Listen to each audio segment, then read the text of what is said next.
पौष पुत्रदा एकादशी व्रत कथा। निसंतान राजा सुकेतुमान को पुत्र प्राप्ति की कथा। श्री कृष्ण के चरणों में अर्जुन ने प्रणाम कर श्रद्धा पूर्वक प्रार्थना की, हे मधुसूदन, अब आप पौष माह के शुक्ल पक्ष की एकादशी के महात्म का वर्णन करने की कृपा करें। इस एकादशी का क्या नाम है, इसका क्या विधान है, इस दिन किस देवता का पूजन किया जाता है? कृपया मेरे इन सभी प्रश्नों का विस्तार पूर्वक उत्तर दें। अर्जुन के प्रश्न पर श्री कृष्ण ने कहा, हे अर्जुन, पौष माह की शुक्ल पक्ष की एकादशी का नाम पुत्रदा एकादशी है। इसका पूजन पूर्व में वर्णित विधि अनुसार ही करना चाहिए। इस उपवास में भगवान श्री हरि की पूजा करनी चाहिए। संसार में पुत्रदा एकादशी उपवास के समान अन्य दूसरा व्रत नहीं है। इसके पुण्य से प्राणी तपस्वी, विद्वान एवं धनवान बनता है। इस एकादशी से संबंधित जो कथा प्रचलित है उसे मैं तुम्हें सुनाता हूँ, श्रद्धा पूर्वक श्रवण करो। प्राचीन काल में भद्रवती नगरी में सुकेतुमान नाम का एक राजा राज्य करता था। उसके कोई संतान नहीं थी। उसकी पत्नी का नाम शैव्या था। उस पुत्रहीन राजा के मन में इस बात की बड़ी चिंता थी कि उसके पश्चात उसे और उसके पूर्वजों को कौन पिंडदान देगा। उसके पितृ भी व्यथित हो पिंड लेते थे कि सुकेतुमान के उपरांत हमें कौन पिंड देगा। इधर राजा भी बंधु बांधव, राज्य, हाथी, घोड़ा आदि से संतुष्ट नहीं था। इसका एकमात्र कारण पुत्रहीन होना था। बिना पुत्र के पितरों एवं देवताओं से ऋण नहीं हो सकते। इस प्रकार राजा रात दिन इसी चिंता में घुला करता था। इस चिंता के कारण एक दिन वह इतना दुखी हो गया कि उसके मन में अपने शरीर को त्याग देने की इच्छा उत्पन्न हो गई। किंतु वह विचार करने लगा कि आत्महत्या करना तो पाप है। अतः उसने इस विचार को मन से निकाल दिया। एक दिन इन्हीं विचारों में लीन वह अश्व पर सवार होकर वन को चल दिया।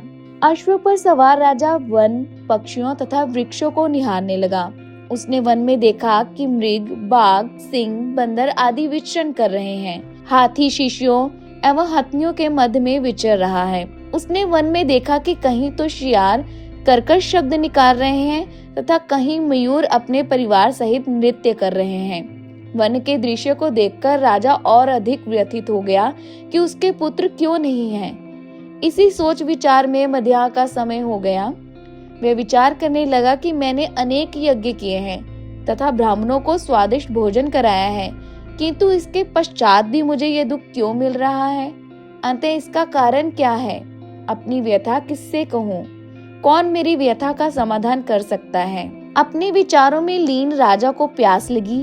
वह जल की खोज में आगे बढ़ा। कुछ दूर जाने पर उसे एक सरोवर मिला।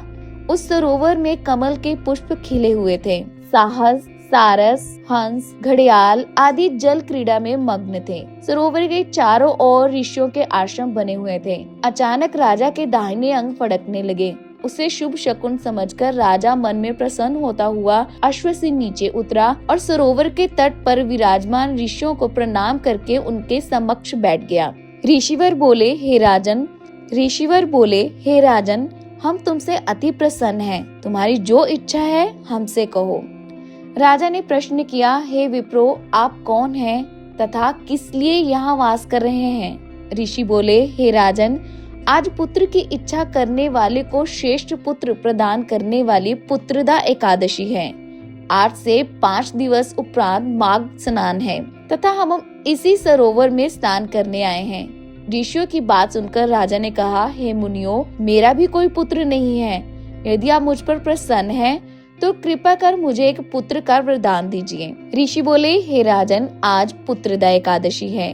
आप इसका उपवास करें। भगवान श्री हरि की अनुकंपा से आपके घर अवश्य ही पुत्र होगा।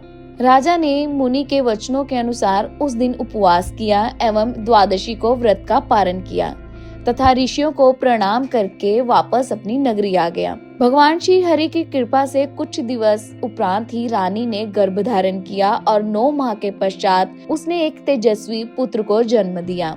यह राजकुमार बड़ा होने पर अत्यंत वीर, धनवान, यशस्वी एवं प्रजापालक बना। श्री कृष्ण ने कहा, हे पांडुनंदन, पुत्र की प्राप्ति के लिए पुत्रदा एकादशी का उपवास करना चाहिए। पुत्र प्राप्ति हेतु इससे महान कोई व्रत नहीं है। जो कोई व्यक्ति पुत्रदा एकादशी के महात्म्य का पाठ एवं श्रवण करता है तथा विधान अनुसार इसका उपवास करता है, उसे सर्वगुण संपन्न पुत्र रत्न की प्राप्ति होती है। श्री हरि की अनुकंपा से वह मनुष्य मोक्ष को प्राप्त करता है।